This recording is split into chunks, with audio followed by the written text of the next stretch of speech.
What are you looking at, querida? Do I look like an alien or something? No, Andres, you're still the sweet, shy, brilliant scientist that I married. Only what? your face.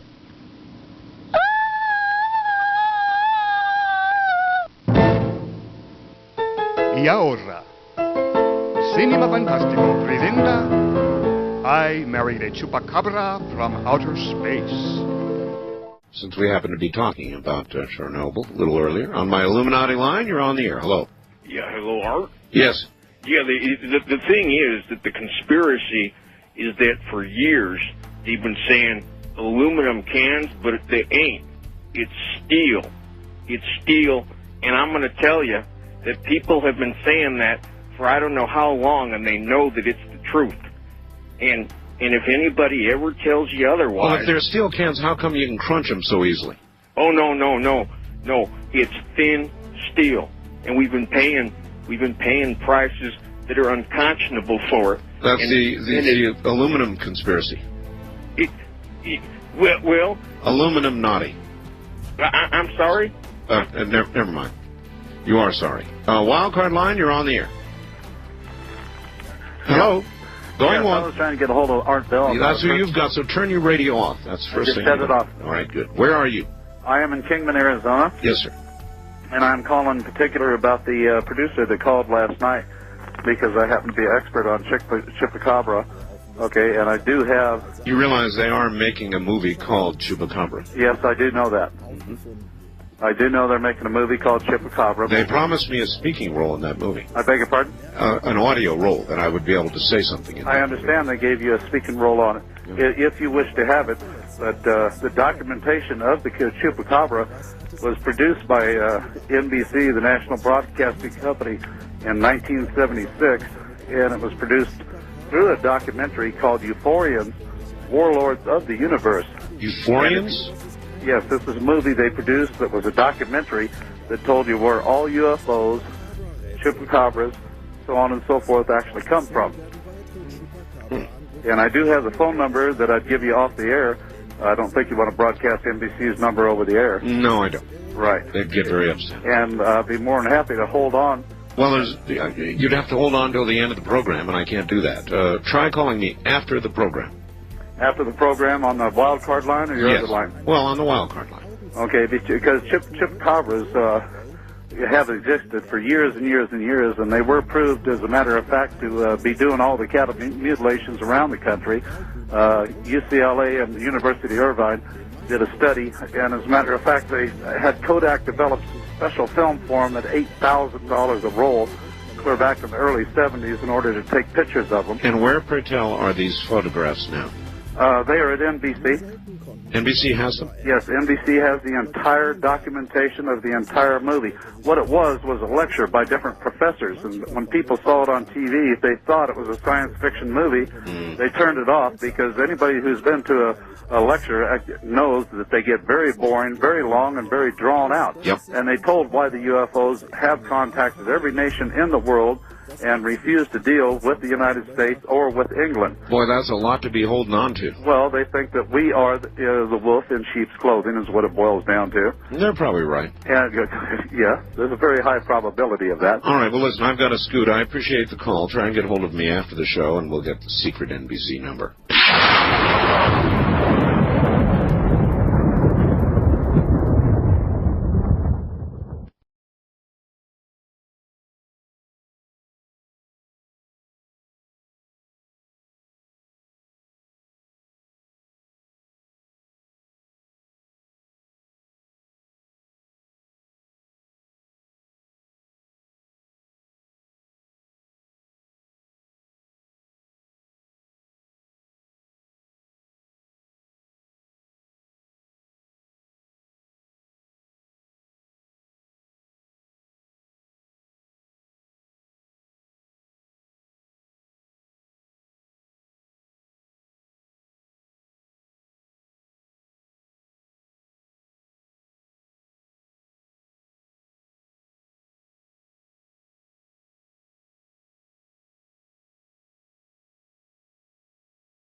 die am Nacken von vielen der vermeintlichen Chupacabra-Opfer gefunden wurden. Und wie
In the search for the method of communication with alien intelligences of space, such as the overlords of the UFO, some of the most significant work in the world has been done by Dr. L.G. Lawrence, president of the Ecola Institute of San Bernardino, California, a research foundation. Dr. Lawrence is one of the world authorities on the use of biological sensors, such as that of the friendly laboratory philodendron, which senses the pain of Dr. Lawrence. As he purposely burns his thumb on his hot pipe bowl, the biological sensor, the modulated signals, a message as yet undeciphered, which originate in outer space. This has been brought to you by special permission of Dr. Lawrence, and it is a scientific first.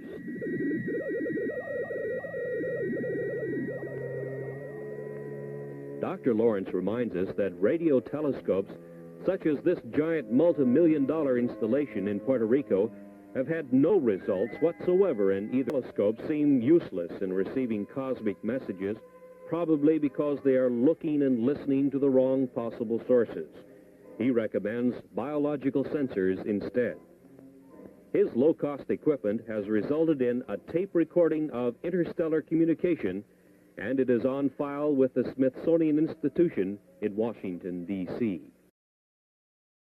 Dr. Lawrence at Ecola Institute showed us with his stellatron that the alien intelligences of the UFO might be in cosmic communication by use of a high-level energy which we know as etheric, bioplasmic, orgone, or nearly 100 similar in electromagnetic spectrum. Uri Geller mentally directs his energy and that of other people, and they bend metal keys. In the vicinity of UFOs, aircraft lose electrical control and instrumentation, and without doubt there more incredible things are happening. During a single year, for instance, nearly 10,000 head of farmers' livestock have been mutilated in an area from Texas to eastern Oregon and Washington. Police and agricultural scientists alike are helpless. No flying predator exists which mutilates an animal's tender parts or swallows it up completely, leaving behind a bare skeleton.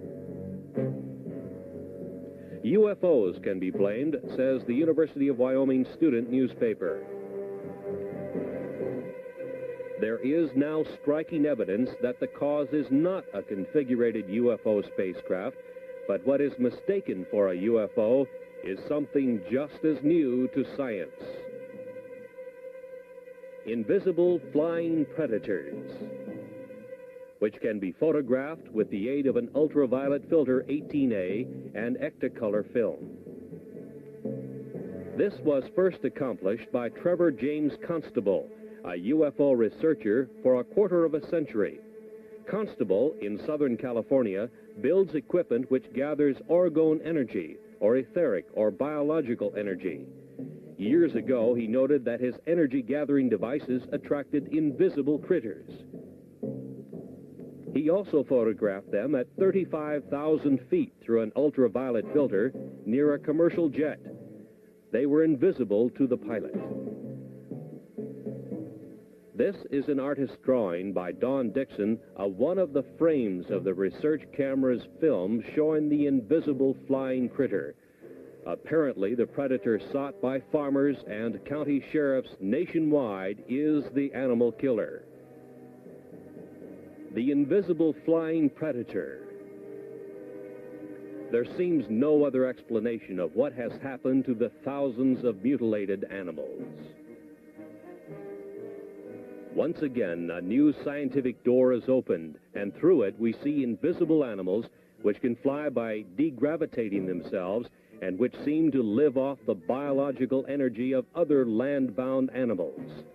They may or may not have any connection with the spacecraft UFOs, but it seems they have been mistaken for configurated UFOs with their humanoid crewmen, bound on their separate mission of the study of the Earth's inhabitants by means of kidnappings and sample gathering of Earthman's devices.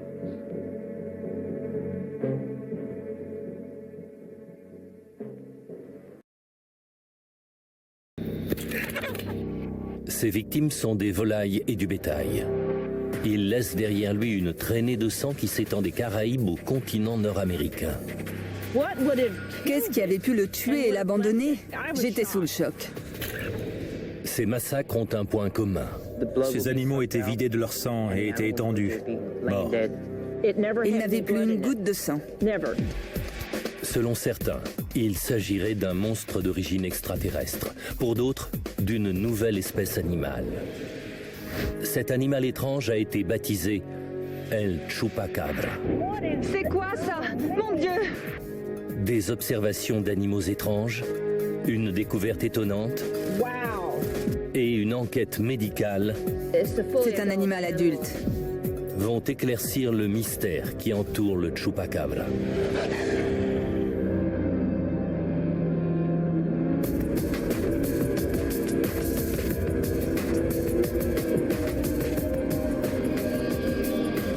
Une sorte de chien sans poil, au long museau et à la démarche étrange, qui ne s'est pas enfui à la vue de l'homme.